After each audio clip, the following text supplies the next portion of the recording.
ওই যে শিক্ষামন্ত্রী বলেছে মাদ্রাসায় আলেমরা যোগ্য সম্পন্ন হয় না দেখে স্কুলে শিক্ষক দিতে পারি না। ও মন্ত্রী সাহেব, আপনি আলেম কোথায় গিয়া খুঁজছেন? যেখানে খুঁজলে আলেম পাওয়া যায় সেখানে তো আপনি যান নাই। আলেম দরকার নাই, কামেল পাল দরকার নাই, দাওরা দরকার নাই, মুফতি দরকার নাই, মুহাদ্দিস দরকার নাই। নুরানি কিরাতুল কুরআন মাদ্রাসায় যাও, নুরানি কিরাতুল কুরআন মুআল্লিম প্রশিক্ষণ প্রাপ্ত শিক্ষক স্কুল কলেজে দিয়ে দাও। তোমার সন্তান জেনারেল লেখাপড়ার পাশাপাশি কোরআনের শিক্ষায় শিক্ষিত হয়ে যাবে। ইসলাম শিক্ষার চিন্তা বাদ দিয়া কেমনে গানে শিক্ষক ঢুকানো যায় সেই চেষ্টায় ব্যস্ত। আপনার আমার ছেলে মেয়ের জন্য সরকারের কি দরদ গান শিখাই। বরং আজকে আমি এখান থেকে দাবি তুলি, প্রত্যেক স্কুল কলেজ ভার্সিটিতে যখন ক্লাস টাইম শুরু হয় আধা ঘন্টা সব ছেলে মেয়েকে জিকির করাও। কথা কয় না?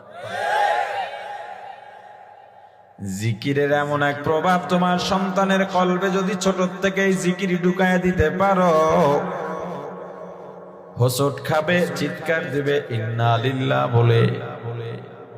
আজরাইল যদি তোমার কাছে আসে জান কবাজ করার সময় আল্লাহু আকবার চিৎকার দিবা, জান্নাত পাওয়ার সম্ভাবনা আছে। স্কুল কলেজে গানের শিক্ষক না ঢুকাইয়া ইসলাম পরিপূর্ণ জানার জন্য নুরানি কিরাতুল কুরআন মুআল্লিম প্রশিক্ষণ প্রাপ্ত শিক্ষক স্কুল কলেজে দিয়ে দাও। তোমার সন্তান জেনারেল লেখাপড়ার পাশাপাশি কোরআনের শিক্ষায় শিক্ষিত হয়ে যাবে। যোগ্য আলেম তৈরি হয় না, চিন্তা করে। যোগ্য আলেম প্রাইমারিতে গিয়ে কি করবে বেটা? বুঝেন না? একজন যোগ্য আলেম মানে কি? সে দাওরার কিতাব পড়াতে পারে, মিশকাতের কিতাব পড়াতে পারে, ফাজেল কামেলের কিতাব পড়াতে পারে। এমন ব্যক্তি প্রাইমারিতে গিয়ে চাকরি করবে? তাহলে প্রাইমারির জন্য কিরাতুল কোরআন যারা শিখছে কিংবা নুরানি শিখছে যথেষ্ট। আপনার আমি কোন স্কুলকে ছোট করতেছি না, ক্ষমা সুন্দর দৃষ্টিতে দেখবেন, বাস্তবতা বলছি।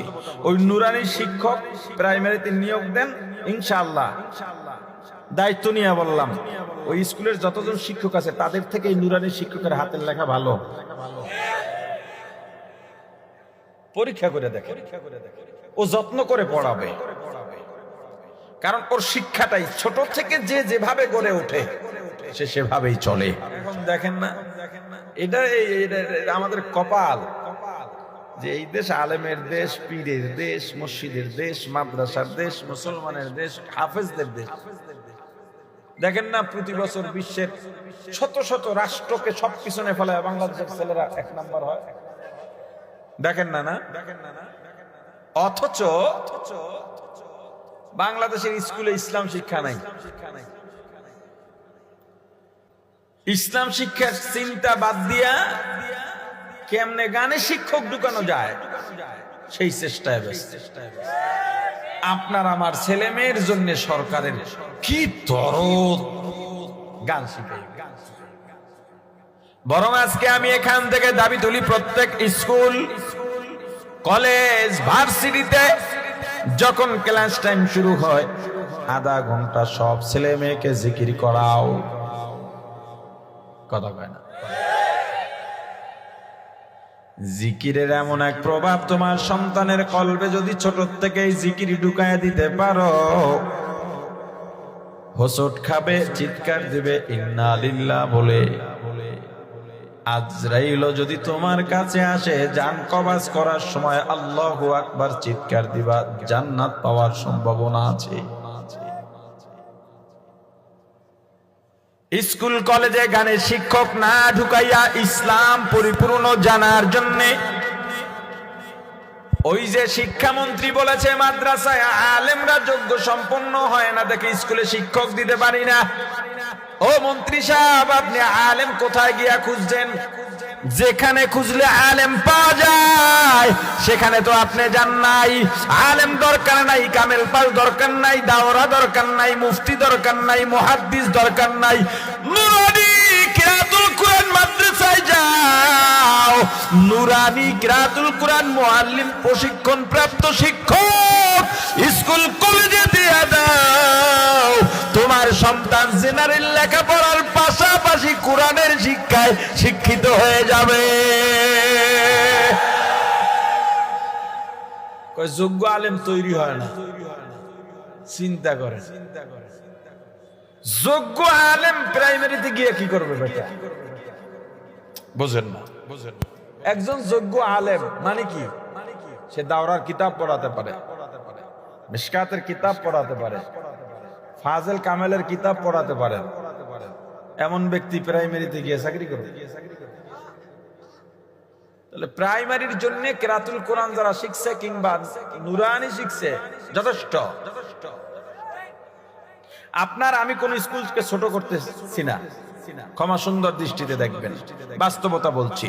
ওই নুরানি শিক্ষক প্রাইমারিতে নিয়োগ দেন, ইনশাআল্লাহ দায়িত্ব নিয়ে বললাম ওই স্কুলের যতজন শিক্ষক আছে তাদের থেকে এই নুরানি শিক্ষকের হাতের লেখা ভালো। পরীক্ষা করে দেখে, ও যত্ন করে পড়াবে, কারণ ওর শিক্ষাটাই ছোট থেকে যে যেভাবে গড়ে ওঠে সে সেভাবেই চলে। আমার পরিচিত, এটা অনেক আগের কথা, আমার খুব কাছের এক সেনা সদস্যকে বললাম যে আপনারা ঘুষ খান না, এমন একটা কথা প্রচলন আছে, আসেনি? সেনাবাহিনী ঘুষ খায় না, এমন একটা কথা আছে না? আমি বললাম আপনারা ঘুষ খান না কেন? উনি আমারে পাল্টা প্রশ্ন করলেন, তুমি সিনেমায় যাও? আমি বলছি না। যাও না কেন? ইন্টারেস্টিং। আমি প্রশ্ন করলাম আপনারা ঘুষ খান না কেন? বলে তুমি সিনেমায় যাও না কেন? তুমি সিনেমায় যাও না এটার যে উত্তর, আমরা ঘুষ খাই না ওইটারই একই উত্তর। তা আমি বললাম আমরা তো যাই না, আসলে ছোটবেলার থেকে আমাদের ভিতরে একটা আদর্শ ঢুকানো হয়েছে, আমাদেরকে জান্নাত জাহান্নাম চেনানো হয়েছে, দুনিয়া আখিরাত চেনানো হয়েছে। সিনেমা, মাদ্রাসা এগুলো আমাদেরকে চেনানো হয়েছে। আমি একজন আলেম হয়ে কোরআন ধারণ করে আমি সিনেমায় যাই কিভাবে? আপনি যেভাবে আপনার সন্তানকে গড়ে উঠাবেন সে সেভাবেই গড়ে উঠবে। কোন সন্তান কাফের হয়ে জন্ম নেয় না, আগুন পূজারি হয়ে জন্ম নেয় না, গাছ পূজারি মুশরিক কাফের হয়ে জন্ম নেয় না। সন্তানকে মুশরিক বানায় মা বাবা, আগুন পূজারি বানায় মা বাবা, মূর্তি পূজারি বানায় মা বাবা। ও সন্তানের মা বাবা, তোমার সন্তানকে কেমনি গড়াইবা? আমার বাবা মাদ্রাসায় লেখাপড়াকালীন এই যে ফারা জামা আছে পাঞ্জাবি, পাশ ফারা কই আমাদের অঞ্চলে, পাশ ফারা বুঝেন না? পাঞ্জাবি, এইটা বানাইয়া দেন নাই কেন? এটা কি গুনাহ?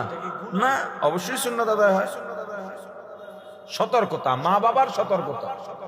আমি আমার বাবার এই বিচক্ষণতা আজও পর্যন্ত ফলো করি।